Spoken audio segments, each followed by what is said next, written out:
Hey everybody, it's Angel from Halo Inspirations. We give you inspirations to help you spread beauty and joy through your quilting journey.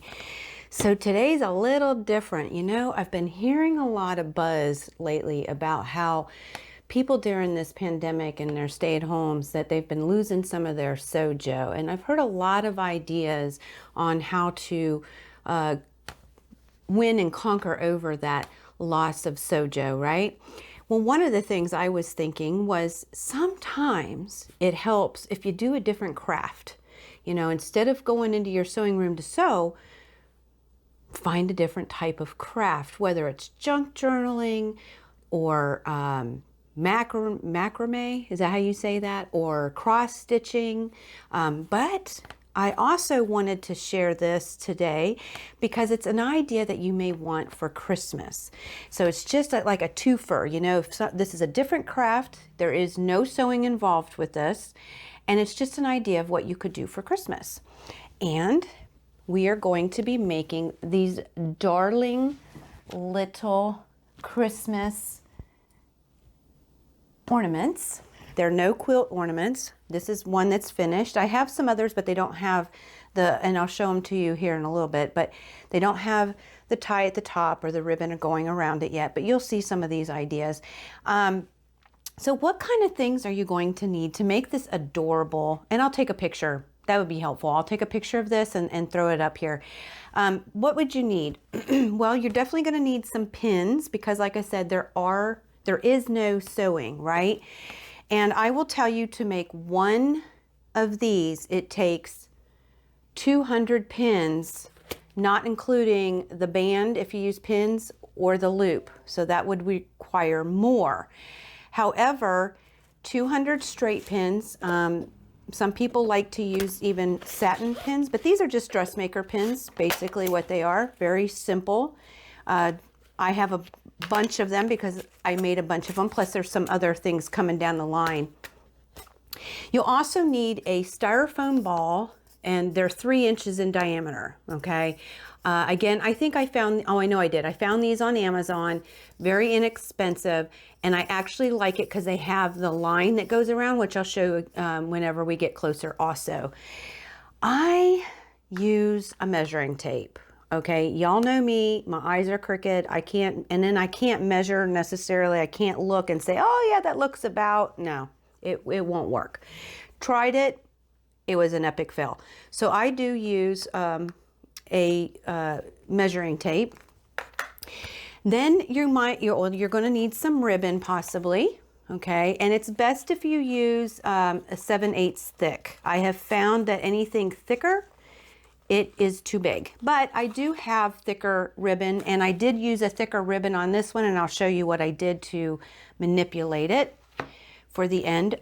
You will definitely, as far as fabric, we're going to talk some more about fabric, but as far as fabric goes, a jelly roll, a Christmas type jelly roll works really well. This actually takes 2.5 strips out of your jelly roll to make one of these. So you can get a lot of ornaments out of a jelly roll. And my favorite jelly rolls for this kind of stuff, some of the future projects that I'm going to show you are Robert Kaufman's, because he always adds like this metallic sheen into it. And just keep an eye out for some Christmas Robert Kaufman, the metallic roll, and very pleasing, but you don't have to do that. I actually have cut green. You know, I'm always looking at ways to get rid of my batiks because I don't like batiks. Well, I had a deep green and a deep red, and I'm going to match it with some gold that I have in my stash of Robert Kaufman. So I'll show you these things when we get closer, but the bulb I'm actually making, you don't have to do this in Christmas colors, but the bulb I'm actually making with you, I am going to use black, a purple, and a silver. My son's favorite color is purple, and he actually picked these fabrics last year, and so I'm going to use these to make a bulb that he could put on his Christmas tree if he so desires. But like I said, you could use anything. It could be college colors, high school colors, you know, any imagination that you like, just so as long as they're contrasting. But I'm going to talk about that further. So if you do this in strips or in yardage, you will need to have your rotary blade, your cutting mat, a ruler to cut 2.5-inch squares. That's what these are, is 2.5-inch squares. And you're going to need those things. You may also need a pair of your scissors to cut ribbon at the end. And, oh, yes, it's sitting on my table like I'm using it to drink. No, I'm actually going to use this, and I'll show you how. But a mug or some kind of a glass is very, very helpful. So I think that is all of the stuff. And I'll put together a supply list. I'll either put the list down in the description, or I'll create a PDF for you that you can click and get that PDF. But yeah, that's also, I'm going to bring you in closer because I want to talk a little bit about fabric and your fabric choices and being able to be more specific. And then we're going to get right started and start making our no-sew, looks quilted ornament. So I will see you guys in just a bit. Okay, I brought you in first just to talk a little bit about fabric and your fabric choices. When we look at our Christmas bulb, you want to notice that there is a definite contrast between each star, correct? This will allow it to give more of the quilted look, and it will differentiate and allow these things to pop when you have a large contrast. When it's not so much of a contrast, this one does have contrast, but it's not as striking. It, to me, blended a little bit more. I still like it, but it's important to recognize that when choosing your fabrics, okay?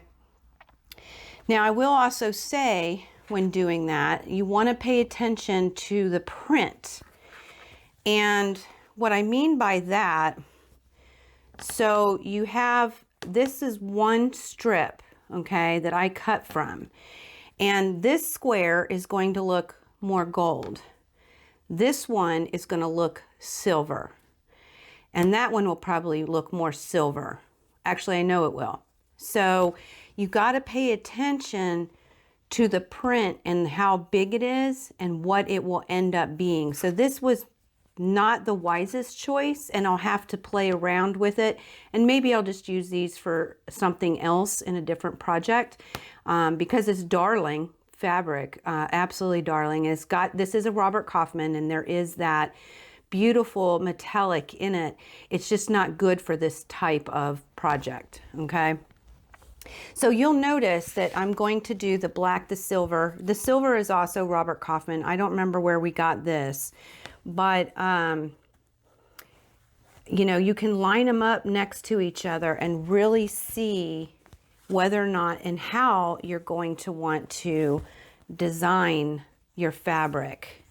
And I love that idea. So before you cut, if you do have a jelly roll or a, you know, 40-inch strip or 42-inch strips that you buy, the 2.5 inches, you can really lay them out and decide which ones that you would like. But again, it's just really important to find that contrast. So here I have a batik. This is gold line, gold from that same line of Robert Kaufman. And if y'all can't see this, and when I edit the video, I'll put a picture and see if you can capture some of this metallic. It's just gorgeous. I can't wait till I get the new line from this year. I placed the order. I'm having it for the next project. But you can see how dramatic this is. And so each star is going to definitely be striking. This has also some definite differences. And then so you just have to figure out which ones you want on the outside and which ones you want in the very center, okay? So I will try to have this one done for the Facebook Live so you can see the finished product of that one.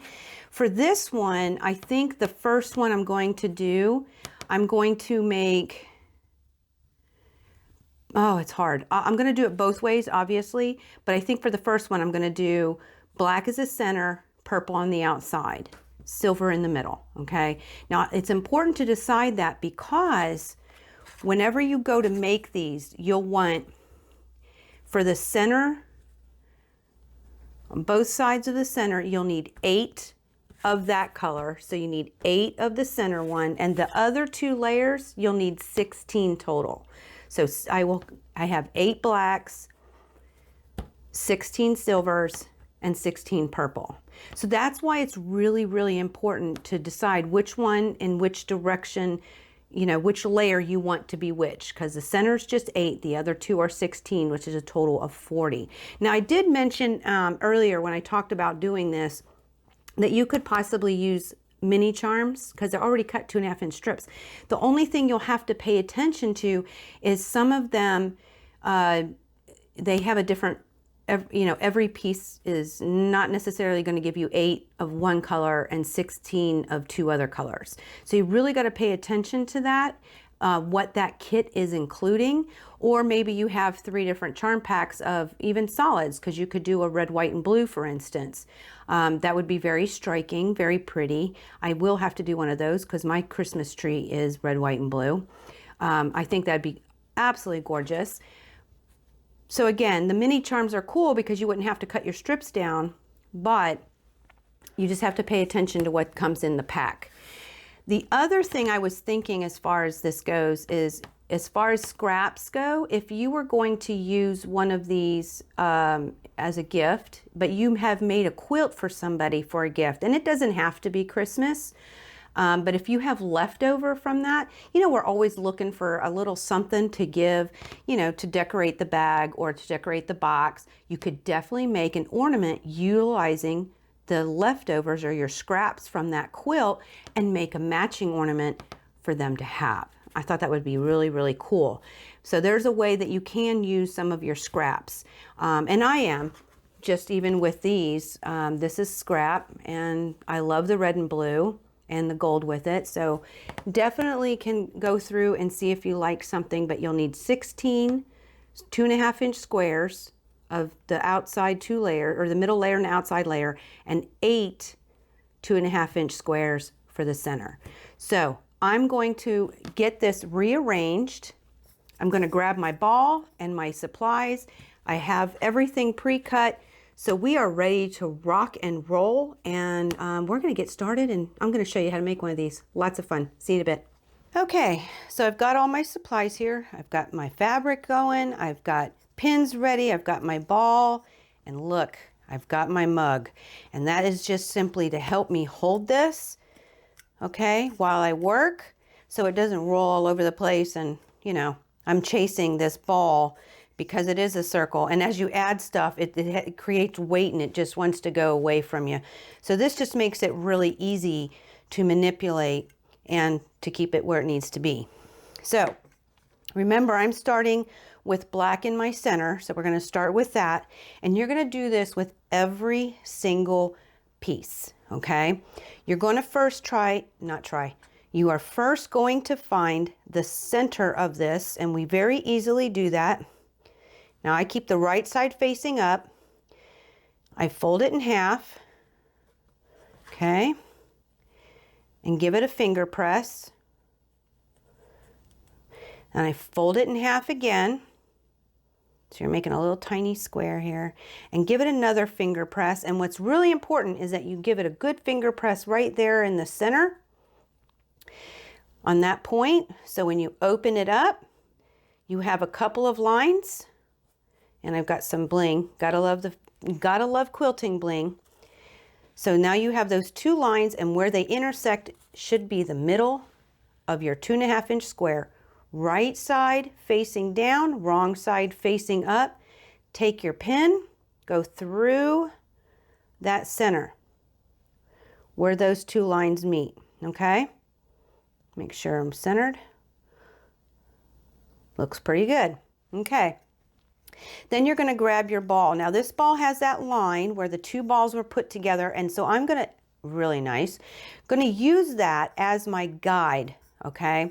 And it doesn't matter where exactly you start. you just want to start in the center of the ball. So using that line as the center, put my glasses on so I can see better. I'm just going to simply put it right straight down into that center. Okay? And before I start going crazy, I'm going to make sure, yes, that in fact it is pretty good on that line for the center. Now what's really nice is I can see it this way, but I can also see it this way, because the next step that you're going to do is you're going to take that fabric and you're going to fold it in half. Okay?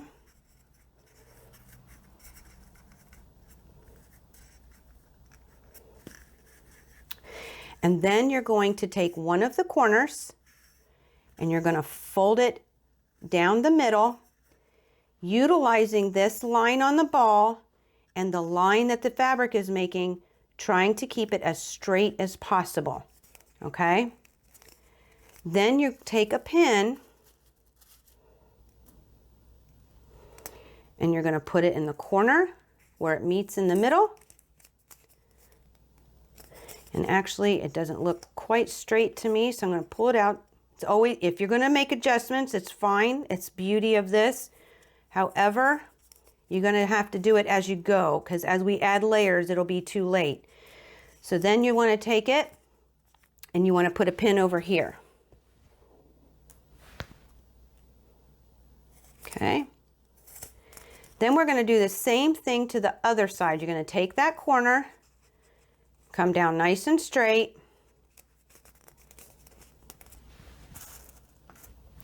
take a pin, put a pin in it to hold it, and then pin the corner. Okay, so that's what you have so far. All right, then I'll turn it around so the point's facing me. Now I've found all the centers for my fabrics, and I've put pins in them to help save some time for the video. But at this point, you'd find your center, put a pin with the wrong side facing up towards you, put a pin through it. Then you're going to simply take your pin and go back exactly where that point was. Okay? And then fold your fabric in half. And now we've got this line here, and you want to try and keep that consistent. Okay. Then again, put your pin in. Go to the outside corner. Put another pin in. And then do the same thing. So you're going to come down. That line looks pretty good. I know I have black fabric, so I don't know how well you're going to be able to see that line. But it's there. Put a pin in that.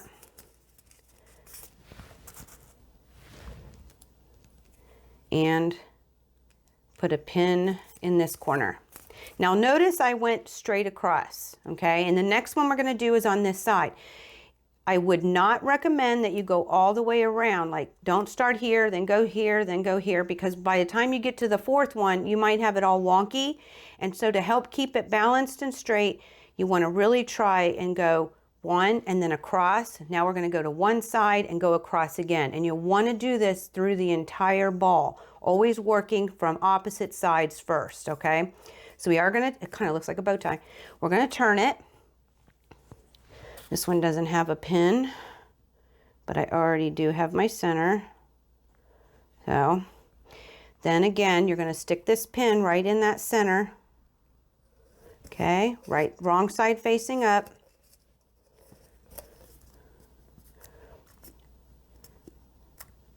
And then you're going to take your fabric. Now this time, whenever we're folding it, yes, you're going to fold it in half first. Okay, but whenever you go to fold this corner in, what you want to try and pay attention to is making sure that your ball isn't going to show in that gap, okay? Once you figure out where you need to place it so that your ball doesn't show, You again are going to pin at the bottom where it meets in the middle, and then you're going to pin on the outside. Now some people think, oh, I'll try and skim on some pins by getting one pin to hold two pieces of fabric. I highly encourage you not to do that, because if it comes undone, you've got a mess.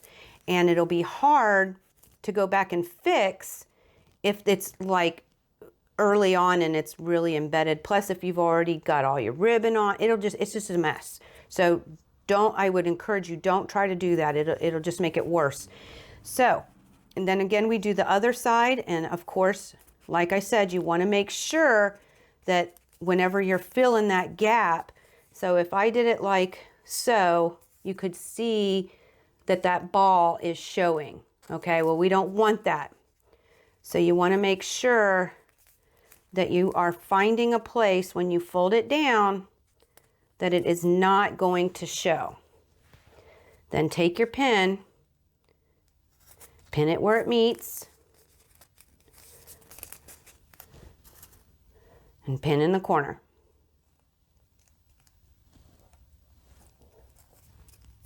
Okay, that looks pretty good. Then we're going to go, well, I do have a little bit of a ball showing here. All right, then we're going to go to the last side. So this is the number 4 piece of center. You're going to put it right smack in the middle with the rest of them. You're going to fold it in half, right? And when you do this, if you see me manipulating this fabric, it's because I'm trying to make sure that the fabric stays straight, because it helps. Okay. And again, my line is still straight because I started off that way. I don't see any ball peeking out. I'm going to put a pin in it. Go to the outside corner. Put a pin in it. Then we're going to do the same thing on this other side. Okay. Once you get where you want it, and you know the drill, put a pin in the middle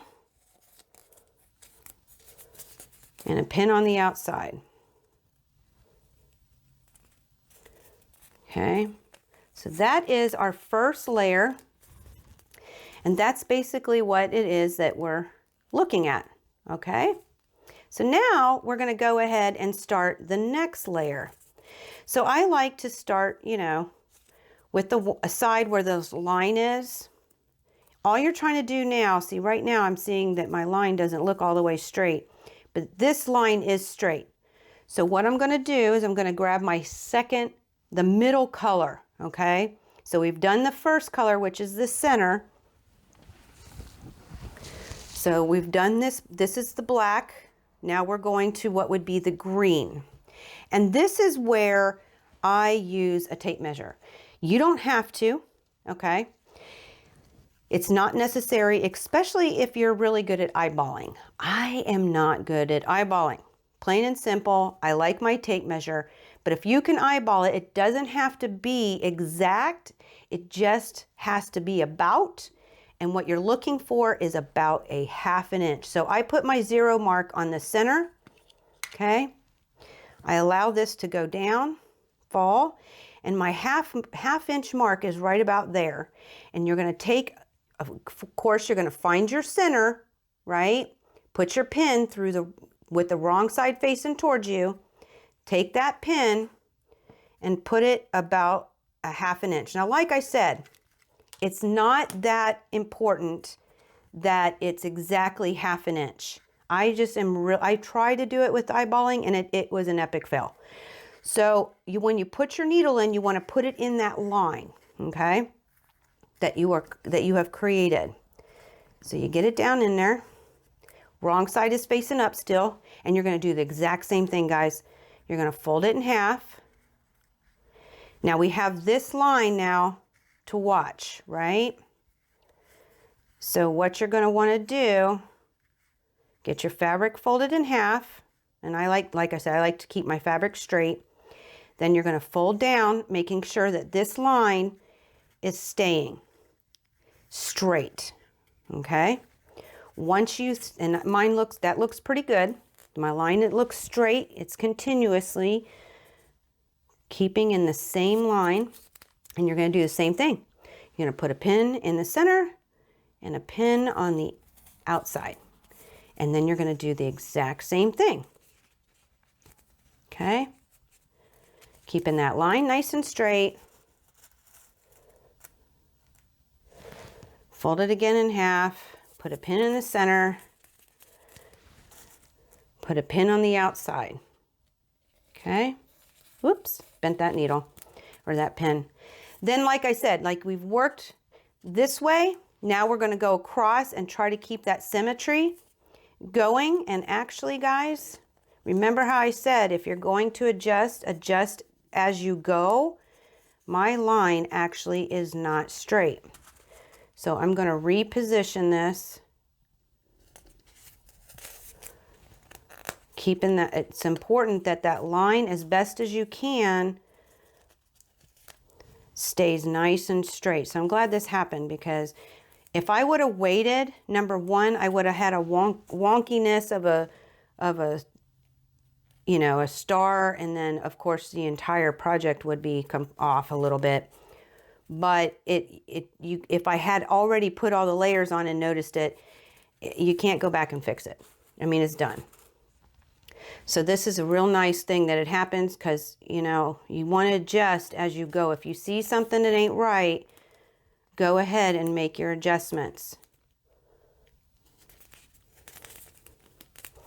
It's not permanent at this point. So now we're going to go across, right? So again, find the center of your fabric, wrong side facing up, put a pin through the center. And again, I use my tape measure, putting the 0 mark in the center.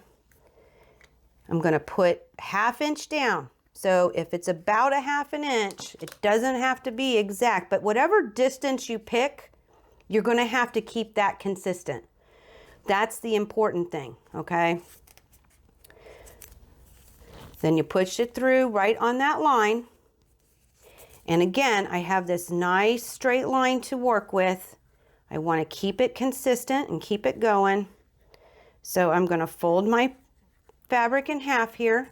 Again, taking that corner. And actually, I'm going to check it this time. I'm going to fold both down so I can try to see. There we go. Put a pin in it.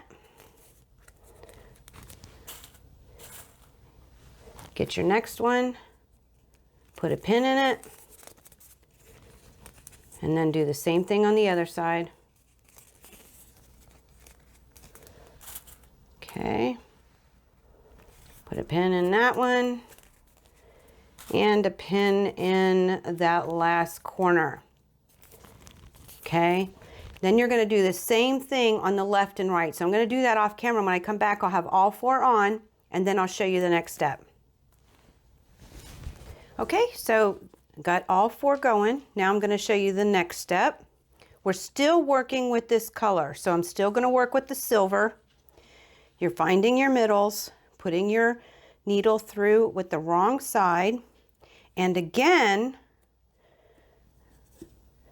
you're going to take, this time you're going to measure from this corner, okay, and you're going to go about 1/4 inch. So the second row of the same color is about, well, that's a 1/2 inch, about 1/4 inch below that line, okay? Gotta love quilting bling all the time. All right. Then you're going to do the exact same thing, guys, and you have a line to work with. So when you put that pin in, you do want to make sure that you put it down inside of that line. Okay, helps keep things straight. Then you're going to fold it down, get it nice and straight.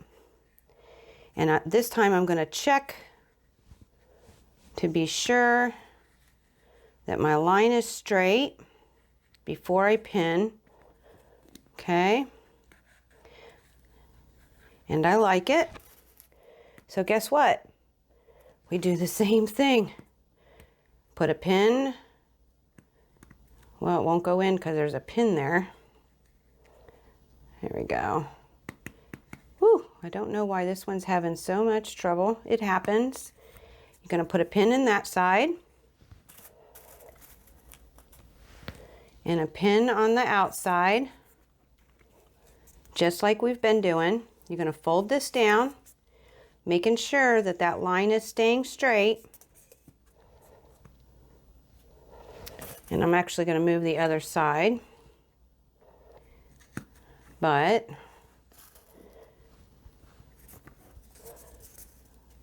get your pins lined up. See if I can do a little adjustment here.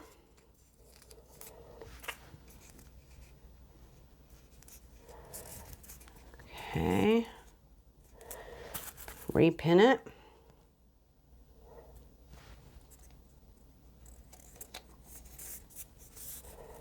Pin it down here. And just like we did on the other 2 rows, I'm going to work across and then to the left and the right. So I'm going to turn this, pushing all these pins in, grab my next one, find the center. That's not quite the center. There we go. Take my measuring tape, and again, this is from these points, it's a 1/4 inch. Okay. Now what that's going to do, and you'll start here to see in just a second, it's going to start to form that beautiful star. You can already see it starting to take shape.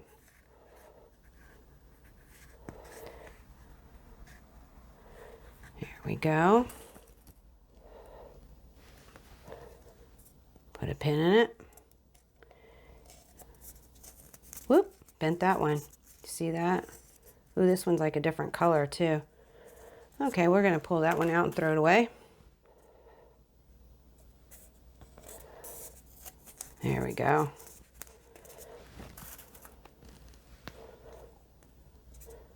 Put that pin down in here. Pull it down. And that's crooked. See, it's always important that you try to keep these these lines nice and straight.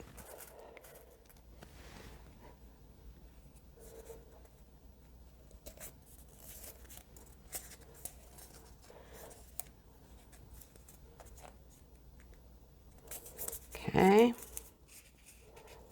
That one still isn't. Oh no, that's not bad. Okay. But it's really helpful that you have these lines to help guide you.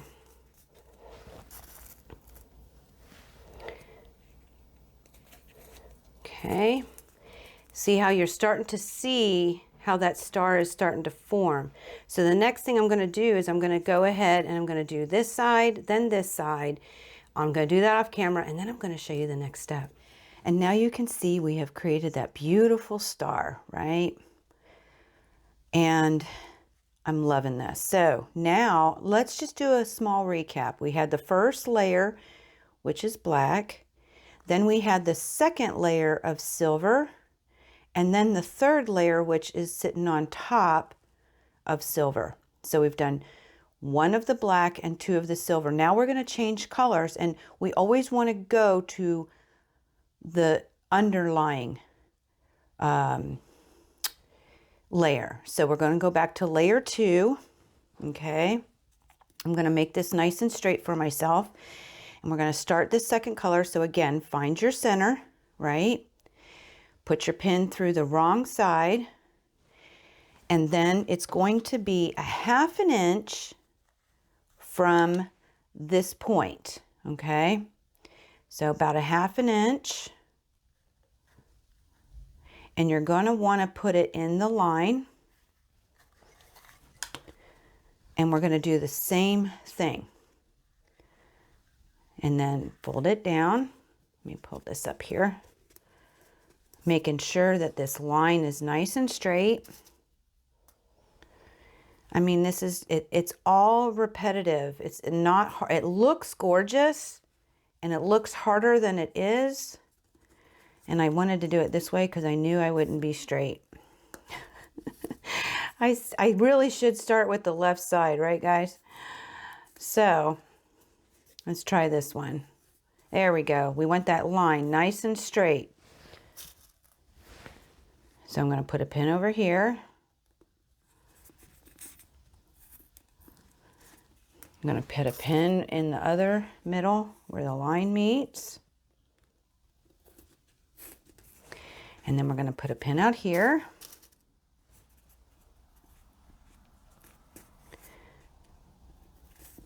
And you've guessed it. So now we've got one side. You're going to go across and do the same thing, 1/2 inch from this point.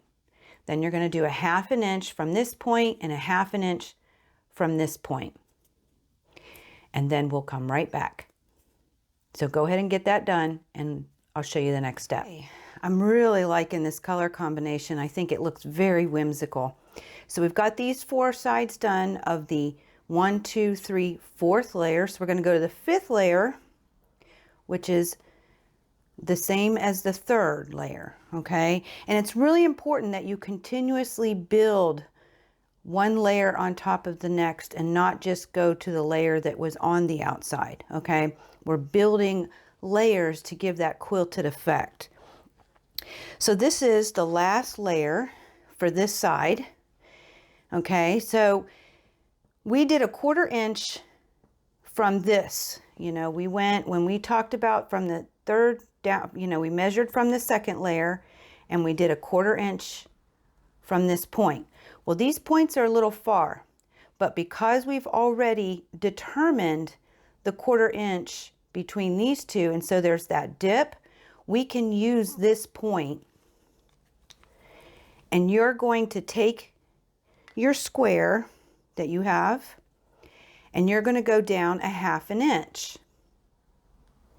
keeping it on that line. Okay. Put it down in there. Get it nice and straight. Yeah, we know how difficult that is for me. And now y'all can see why it is that I use a tape measure. Because I swear my eyes are crooked. Let's see if this will work.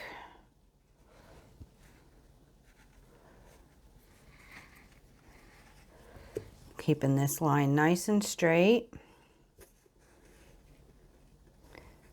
Oh, it's not quite straight. There we go. I hope. Gonna stick a pin in it. Yep, okay. So, pin in the 2 middles, pin in the outsides,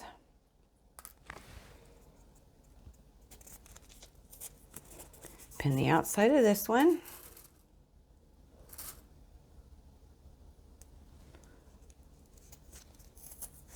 okay.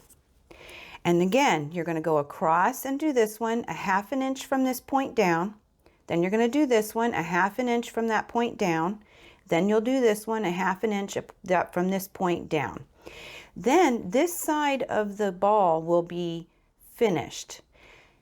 And we will just have to do the same thing on the other side. But when we come back, because I'm going to go ahead and finish up these 3 sides. When we come back, I'm going to show you how I find the other side of the ball. Okay, so I'll be right back in just a sec. All right, now I panned you out because I thought it would be easier to show you how to do this instead of me explaining it and you're just seeing my hands. This is what your ball should look like. I'll put a picture. I took a picture of it to make it easier for you to see far away. Now, we're going to need to find the center on the other side, right? So what I like to do is I put my finger in the very center of the ball, okay? And then you flip it over. Now, if you remember, I used this center line that is on the ball where the 2 halves were merged together. I used that on the center. So that made it really easy to know where in fact I need to put it.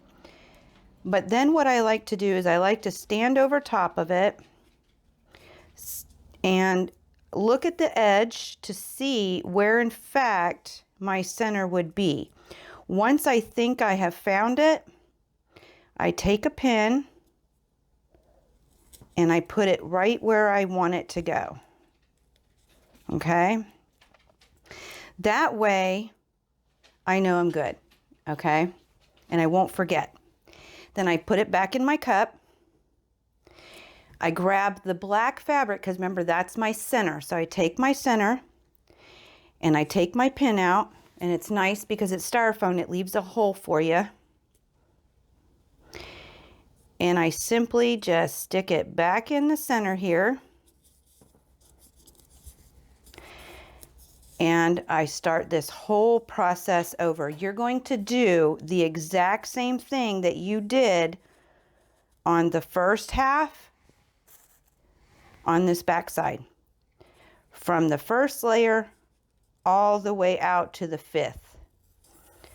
You're just going to simply do the exact same thing. So I'm going to take this off camera and I'm going to finish mine. And when I come back, you'll be closer again because I'm going to show you how to get this finished and give you some ideas and inspiration on what you could do to really highlight this ball. So I'll see you all in just a little bit.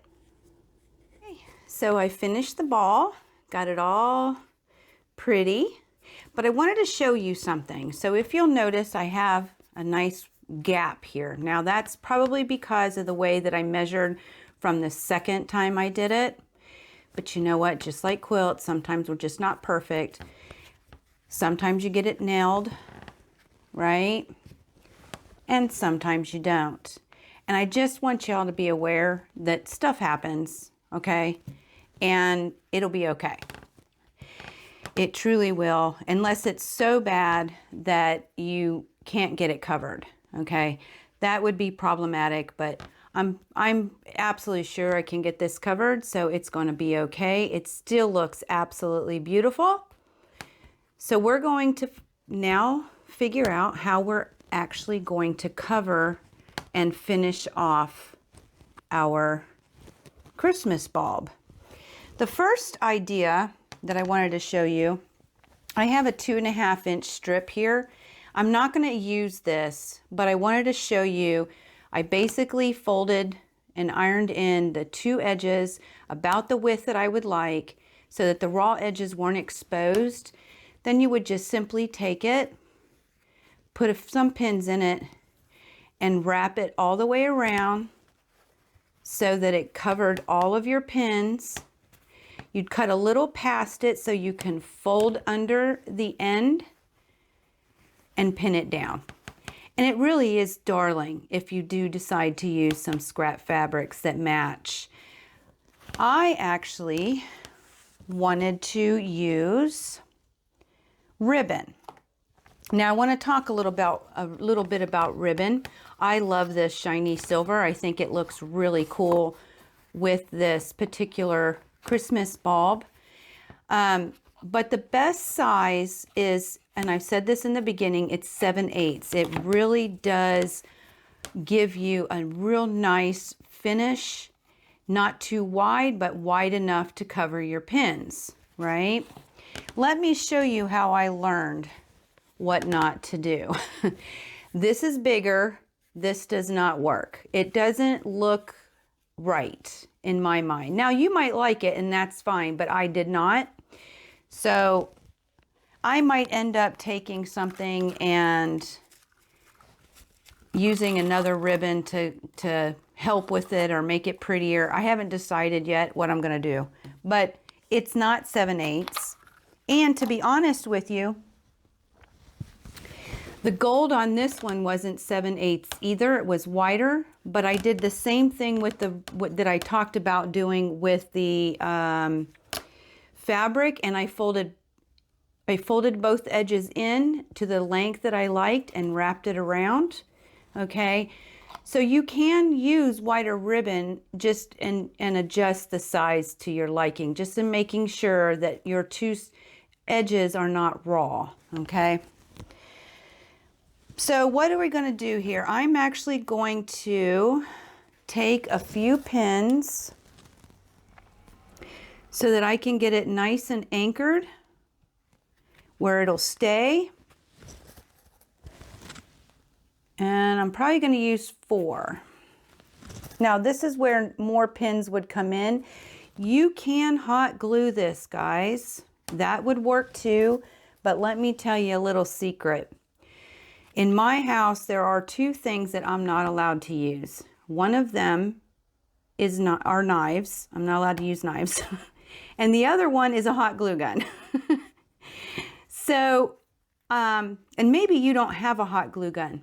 So this is an alternative. Some people like to put pins every 1.5 to 2 inches or so to help keep this. But in my mind, if they're not decorative pins, you're just exposing the pins that you're trying to hide. So I'm not going to do that. But I am going to wrap this around, making sure that I cover all of the pins. I go back to my beginning. My beginning's around here somewhere. I'm going to go past it. Here's where those scissors come in. I'm going to go past it. I'm going to cut it a little extra. And then I'm going to take my end and I'm going to fold it down. Okay. I'm trying to get a nice straight line, but y'all know me. I'm not very straight. So then I'm just going to take a couple of pins and get it to stay. I'm actually going to use 3.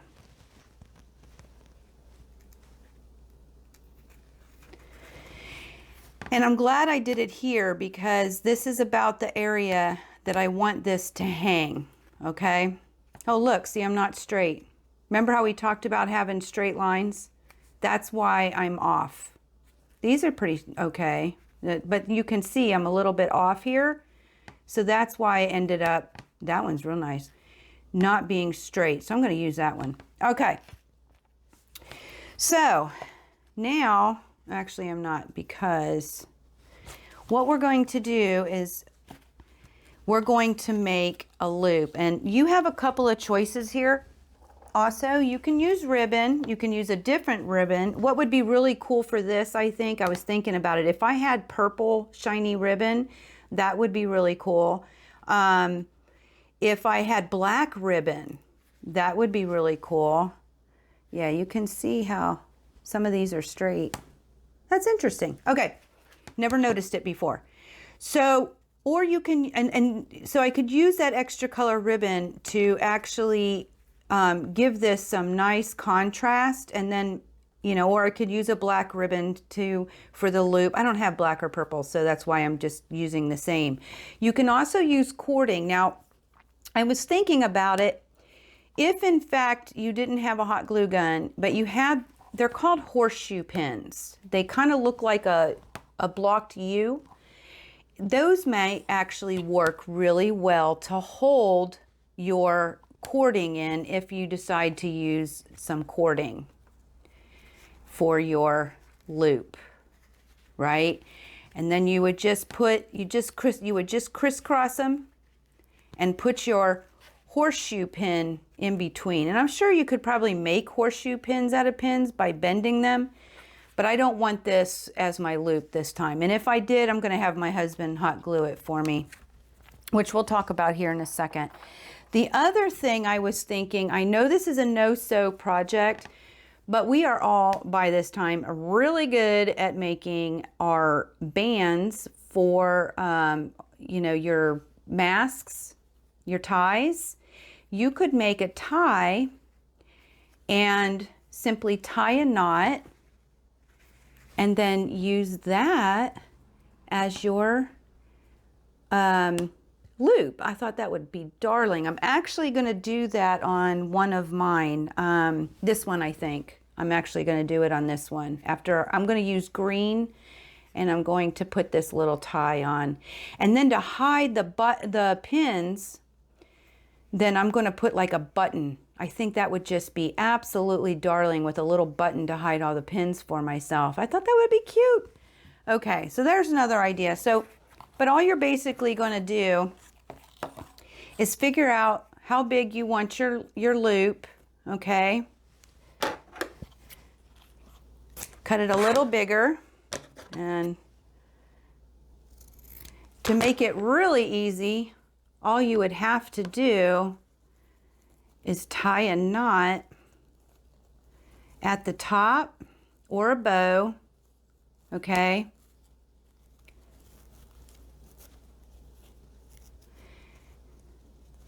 And then find the place that you'd like to put it.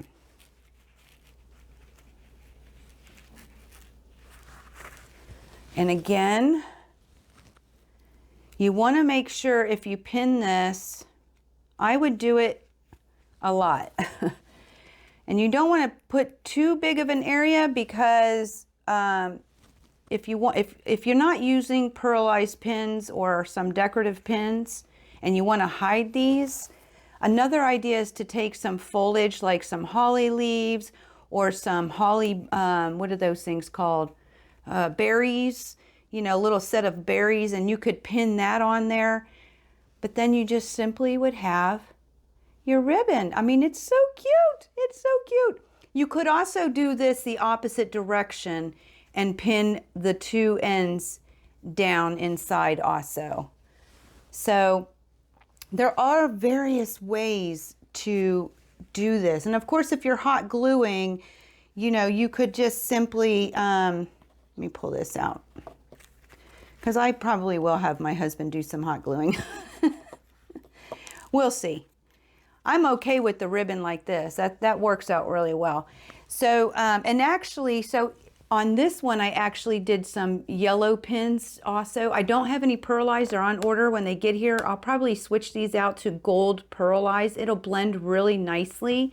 But that's how, you know, this one has been attached for now. And like I said, if I wanted to hide, you know, I could use a small little pine cone with some leaves, and you can pin all that down. You could hot glue it again, but have fun with this. You can be creative and just super, super fun. If you were going to do cording, for instance, or ribbon or whatnots, and you were using hot glue, you could just simply hot glue the two ends down and then find something to cover it up to make it look nice. So, and hot glue that down, of course, too. So, but again, Angel's not allowed to use a hot glue gun, so hot glue gun was not an option for me. One of the last things I want to discuss, remember how I talked about print? Notice here I have some white in this red, right? That one's not too bad. Well, what happens is that, you know, this snowflake in here, this little piece looks more white than red. So it kind of takes away from that cathedral. So that's where that print comes into play on exactly, you know, what you really need to pay attention to for that print. This is cute, I think, because there's little pops of red and green, but it's definitely white. So I you know, just have fun with these. And these are a little more country, I think. This is a little more whimsical, right? But yeah, loving this. They look harder than they are, like you saw, and they're fun. So I hope that that this was helpful. I'll see you all in just an absolute second. I'm going to reset up my camera. It'll be a little few minutes for me, but you know how video works, so I'll see you in just a sec. Okay, so now you know this no-sew Christmas ornaments. Aren't they just adorable? I love them. I absolutely love them. They're lots of fun. And I got to tell you, the very first time I ever made these a couple of years ago, my daughter and her best friend, she came over and we sat down at the dining room table and we made these bulbs together. And it was such fun because it doesn't require a whole lot of thought. And we were trying to figure things out. So there was, you know, a lot of this, what is that? How did you do that? Oh, yours looks really good. So, you know, there's all this interaction and social fun. I know that we're still social distancing, but you could definitely do this together on Zoom and have some fun. Just get your fabric cut up, right? Well, I'm definitely going to be getting started trying to get this done before our Facebook Live today at 3 p.m. Eastern Daylight Time on our business page on Facebook. So I'll be there for any questions or comments. If you have any here and you want to post down below in the comment section, we love your comments. If you've made these and enjoy them, or maybe you're looking forward to it. But this is also going to be the first video of a series. I'm only going to do like 1 or 2 a month between now and December, and just some ideas for a little bit of inspiration for Christmas. And you know, even if it's not something that you actually do, maybe it will spark your imagination or your inspiration to do something else. And if you've lost your sojo, maybe this is just the craft for you, because you still got to work with fabric. And they're so much fun, and they're so easy, and they're so adorable. So again, I will see you all on Facebook Live at 3 p.m. Eastern Daylight Time, link down below. But until next week, guys, which I'm really looking forward to, next week, I will see you then. But until then, may y'all continue to be inspired, productive, and joyful, and never stop making your dreams in quilting come true. Thank y'all for stopping by. I love y'all. See y'all soon.